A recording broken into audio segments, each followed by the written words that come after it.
Hi hello, നമുക്കിന്ന് ഗോതമ്പ് പൊടി കൊണ്ട് പഴംപൊരി ഉണ്ടാക്കാം. വരും. കുറച്ച് ഗോതമ്പ് പൊടി ഒരു പാത്രത്തിലേക്ക് എടുക്കുക. അതിലേക്ക് ജീരകം, ഉപ്പ്, പഞ്ചസാര, മഞ്ഞൾപ്പൊടി എന്നിവ ചേർക്കുക. എന്നിട്ട് നന്നായി കുഴയ്ക്കുക. വെള്ളം ഒഴിക്കരുത്, അതിന് മുന്നേ ഒന്ന് മിക്സ് ചെയ്യണം. മഞ്ഞൾപ്പൊടി ആവശ്യത്തിന് ഇട്ടാൽ മതി. നമുക്കൊരു മഞ്ഞ കളർ കിട്ടാൻ വേണ്ടി മാത്രം ഇട്ടാൽ മതി. എന്നിട്ട് നന്നായിട്ട് മിക്സ് ചെയ്യുക. പിന്നെ വെള്ളം ഒഴിച്ച് നന്നായിട്ട് കുഴയ്ക്കുക. ഒരുപാട് വെള്ളമായി പോകരുത്, കുളമായി പോവും. വെള്ളം കുറയുകയും ചെയ്യരുത്, ഭയങ്കര കട്ടിയായി പോവും. ഏകദേശം ഈ കൺസിസ്റ്റൻസിയിൽ കുഴച്ചെടുക്കുക. എന്നിട്ടൊരു പാത്രം ചൂടാക്കി അതിലേക്ക് കുറച്ച് എണ്ണ ഒഴിക്കുക. ഒരുപാട് വേണമെന്നില്ല. അറ്റ് എ ടൈം 1-2 എത്തിക്കപ്പം മാത്രമേ നമ്മൾ ഉണ്ടാക്കുന്നുള്ളൂ.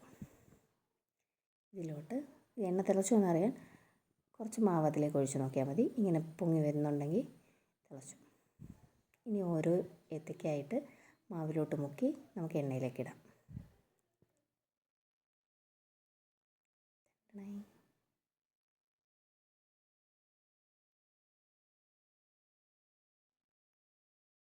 ഒരു സൈഡ് അത്യാവശ്യം ഒന്ന് മൂത്ത് കഴിയുമ്പോൾ ഒരുപാട് ബ്രൗൺ ആവരുത്, ചെറുതായിട്ടൊന്ന് ബ്രൗൺ ആകുമ്പോൾ നമുക്ക് തിരിച്ചിടാം. ഇലുമിനാറ്റി ഏത്തയ്ക്കാപ്പം ഏകദേശം ഈ കളറാകുമ്പോൾ നമുക്ക് തിരിച്ചിടാം. മറ്റേ സൈഡും അത്രയും തന്നെ സമയം മൂത്ത് കഴിയുമ്പോൾ നമുക്ക് കോരിയെടുക്കാം. ഏത്തയ്ക്കാപ്പം തയ്യാർ. Thank you.